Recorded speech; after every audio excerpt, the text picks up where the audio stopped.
Good morning! What the heck did I just read?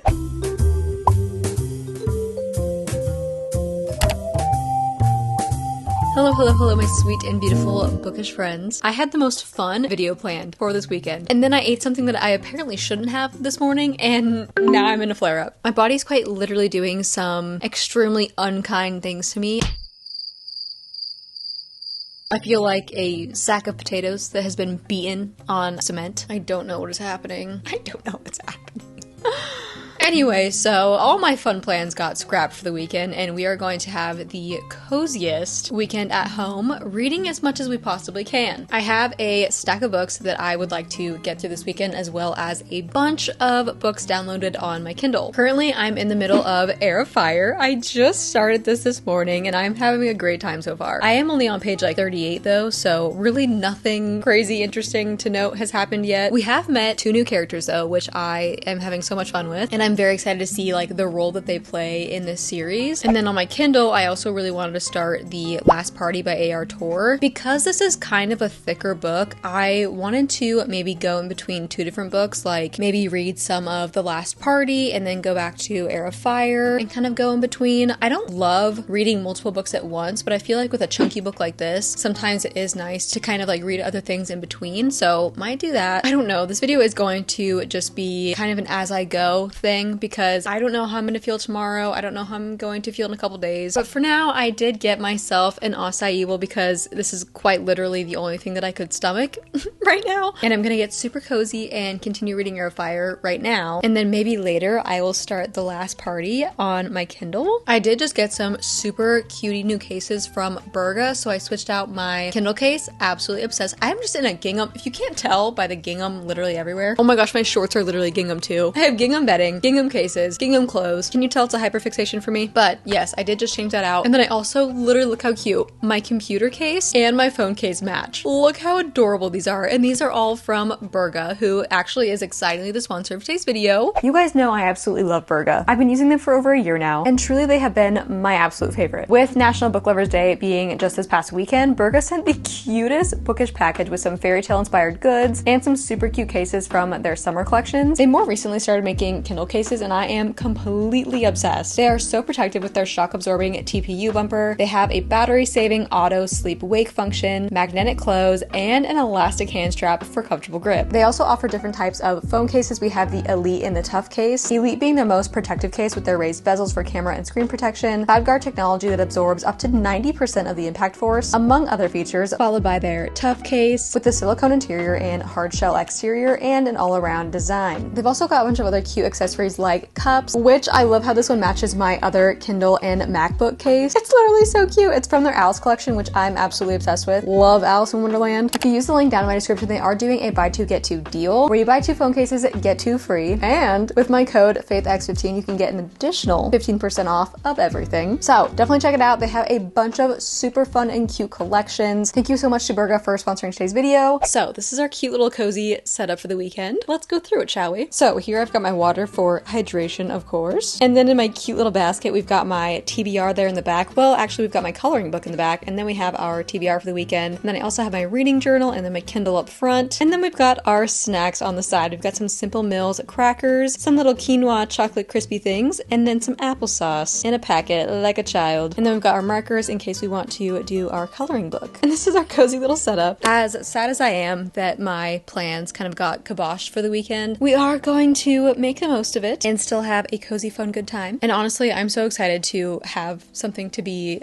obsessed about again, and especially something that like everybody else is obsessed with. I feel like so often when things are very, very popular, for some reason I don't like them, and it sucks because I feel a lot of FOMO around those things, and I like want to experience things like everybody else is experiencing them. So I'm excited to hop on the hype train of Throne of Glass finally and be all like giddy and obsessed with other girlies and guys. At some point, I really do need to get some movement in though. I just don't know how much I'm going to be able to do. I'm hoping to get at least 100 pages read tonight. And then I also, if I can, really want to rent the new Jurassic Park movie because it did become available like on Amazon and like other streaming platforms. But I think it's like $20 to rent and only $30 to buy. So I'm like, do I just buy the movie? I don't know, but either way, I'm really hoping I get to watch that this weekend because I've been anticipating that movie since I saw the trailer of it like at the beginning of the year or whenever the trailer came out. I don't know. Dinner wise, I know I need to eat, but I don't know if I can. I do have some rotisserie chicken though. I feel like I could make a little chicken salad, but I fear the mayonnaise that I put in that would probably make things worse. And that sounds scary. So you know what? We'll see. We'll see what happens.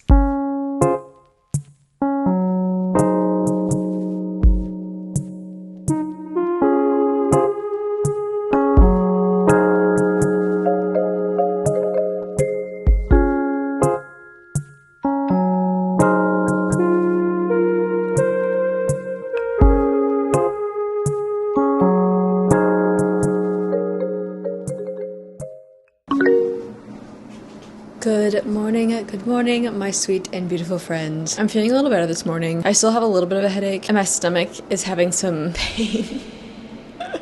But it's not as bad as yesterday. But I also haven't eaten breakfast yet, so I don't know how bad it's gonna get. Praying that it's not as bad though. I meal prepped breakfast yesterday, and then it made me sick. So now I'm scared to eat when I meal prep. But I'm making some little sausages, and then I'm having a banana and a smoothie, and we're just gonna take it easy this morning. I do really need to get some movement in though. I'm feeling like an actual vegetable, so I'm hoping to do a little like home workout thing. And then after that, I do want to go and print some stuff out for my reading journal, continue reading Air of Fire, or start The Last Party by A.R. Torre. I don't know what kind of mood I'm in, because I definitely want to finish Air of Fire within the next, couple days. I did get to page, I think I'm like around 140 or something like that, so I got a decent chunk read yesterday. And so far, it's kind of a lot to follow because we are following like different people. We have Selena, of course, but then we're also following like Kale and Dorian, and then we're also following a new person. I already forgot her name. She's a witch though, so we're following some like witch clans and stuff. I don't know her significance yet, but it's very interesting to see like different characters' point of views. And we also got a new character named Rowan. Still don't know a whole lot about them, but again, it is fun to just like have new characters to learn about. This book is around like 550, almost 600 pages, I think, so we're just scratching the surface of what this book has to offer. But so far I'm enjoying it. But yeah, I'm going to eat my breakfast, take my medicine, and then maybe do a home workout. I don't know.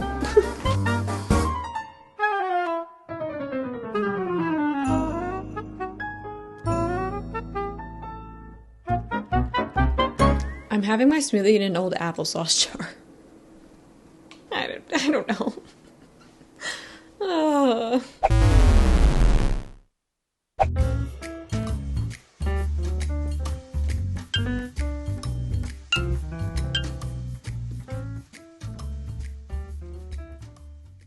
Bear with me on these next couple clips because I was having a full-on mental breakdown. Are we surprised? Absolutely not.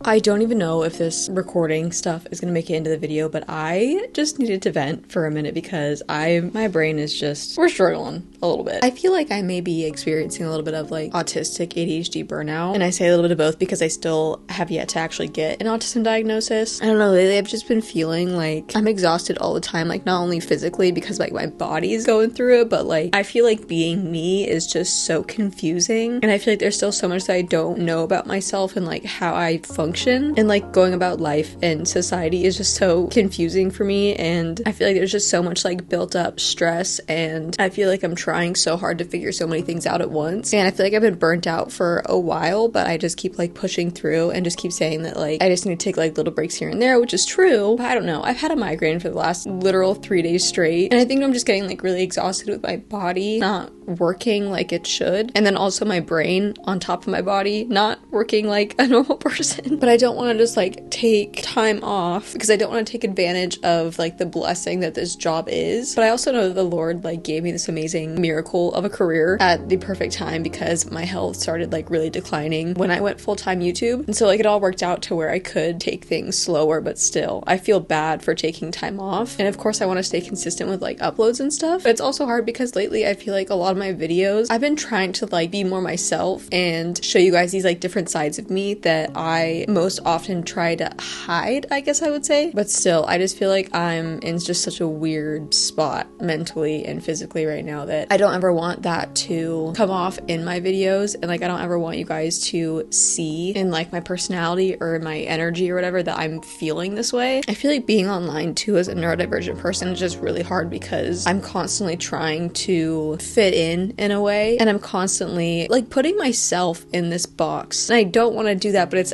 a constant and a daily discipline and struggle to not do that. I don't know anything. I'm just frolicking my way through life. I literally just got done being a little emotional, and then I go outside and see a package, and someone sent me the rest of the Throne of Glass series, and now I'm literally gonna cry again. Haley Quarles, you sly dog. Thank you so much. I genuinely cannot explain like my appreciation and my love for you right now. I'm gonna cry again. Well, guys, now I really am committed. I mean, I was committed before. I was committed already, but now I'm committed. Speaking of Throne of Glass, though, I am about halfway through Heir of Fire, and I want to say things are picking up, but they're not really picking up, so to say. There's just kind of a lot happening, which I'm loving. We definitely learn a lot more about the characters that were introduced to us in this book. So there's Manon, Rowan, and Adian.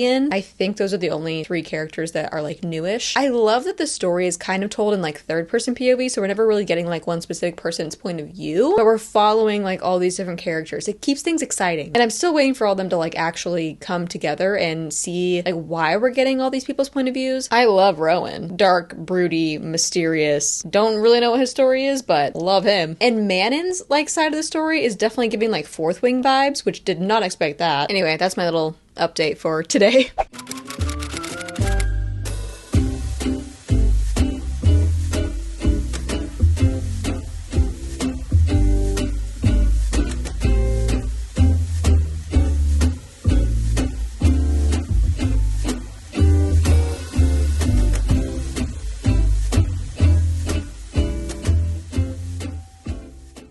Okay, but not the who did this to you. Papa, I love you. Oh my gosh, I love Rowan with my whole heart. I love him so much. We're on chapter 42. We are 67% of the way through this book, and I need answers. Oh my gosh. Good morning. Was that a bit of a jump scare? Honestly, I hate these things because they don't actually fit on your face. I don't understand them. But my skin is struggling. So we needed a little pick-me-up for today. Oh, I'm dripping on my book. Hello? Is that better? Anyway, I finished Heir of Fire last night, and holy guacamole, what an ending. So this book is following Selena, Rowan, Dorian, Kale, and Manon, and Adian. Kind of. Those are like our main-ish characters. Honestly, I did not understand Manon's role in anything. I'm sure it'll get talked about more in the next book, but for this book specifically, I feel like that was a decent chunk of the book that I just did not understand its relevance yet. I feel like this, though, is where things are gonna start getting like really intense. I cannot take myself seriously in this. Please hold.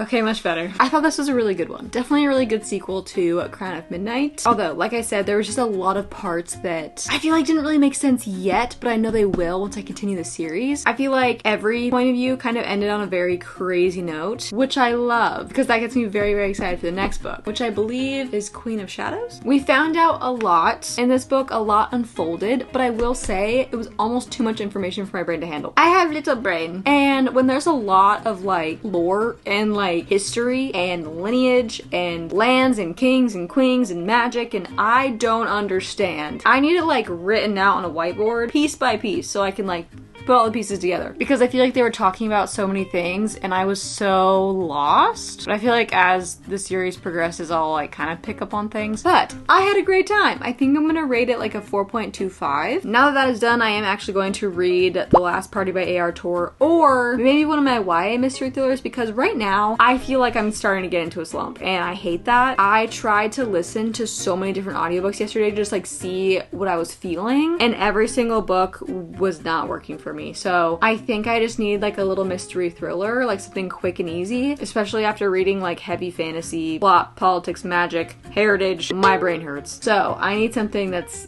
fun, fast-paced, little preferably.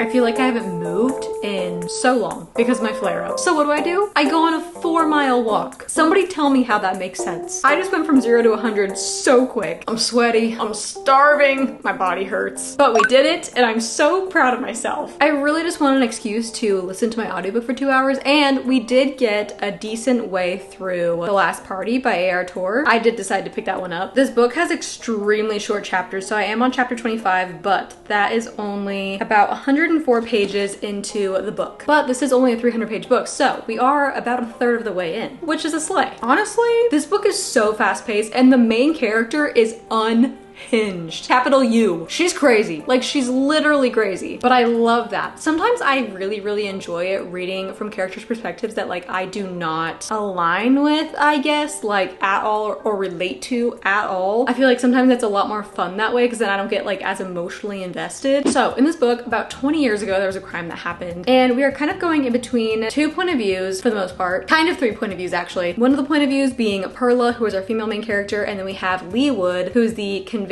murderer. And then we also have Perla's daughter, Sophie. And then also kind of this college student who is doing like a dissertation on the murderer. Perla is absolutely obsessed with this crime and the person who committed the crime. She knows basically everything about it. She reads all the things, she watches all the podcasts and episodes, documentaries. Like, she's fully obsessed with what happened here. So we're kind of following her as she like forms this really weird plan, and like she's literally so unhinged. And then this college student who is actually in his 40s, so not like a young college student, he starts to like interview Lee Wood and tries to get like more answers that have not really been unveiled yet. So the bottom of the synopsis says, as the past and the present entwine, the deceptions behind the infamous murder begin to surface. But who's deceiving who now and why? And as an ingeniously twisted plan is set in motion, who will be the next to die? Crazy! I have no idea the connections with Perla and Lee Wood, although I do feel like as I'm starting to learn more of their backgrounds, I have some suspicions on like why she's so obsessed with this case, but I don't know yet. I don't know. We could be right, we could be horribly wrong. Either way, I'm fully invested, and my stomach literally just growled so loud. So I'm gonna go make my chicken salad.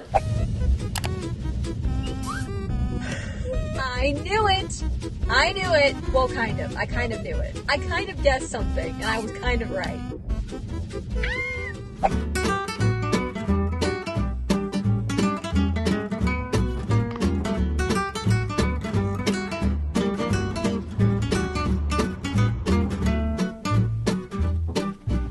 You guys, this book is crazy. What is happening? This book is giving Gone Girl, Verity, and In My Dreams I Hold a Knife, which Verity and In My Dreams I Hold a Knife are 2 of my favorite thrillers like of all time. This is giving 5-star potential. Why have I never heard about this book? Everybody's crazy. Everybody's crazy. Everyone's a suspect because everybody is a suspect. And it's pretty predictable. Well, I mean, up until right now, which I'm on page 239, 72% of the way in, everything has been kind of predictable, but it's so entertaining. I'm having a great time. Like, I'm truly having the time of my life. This is exactly the kind of book I needed right now. Yay, yay, yay, yay. So crazy.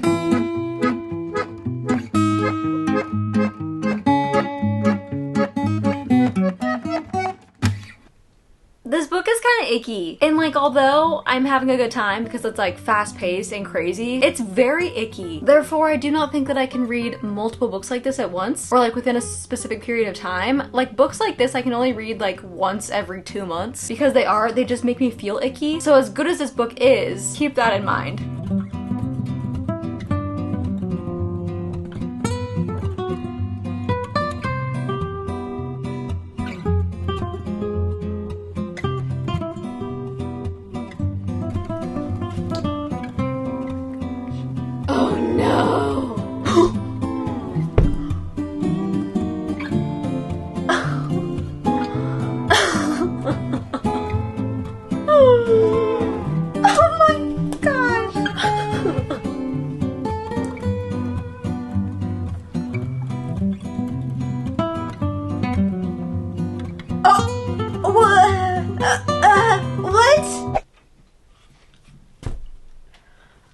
What was that?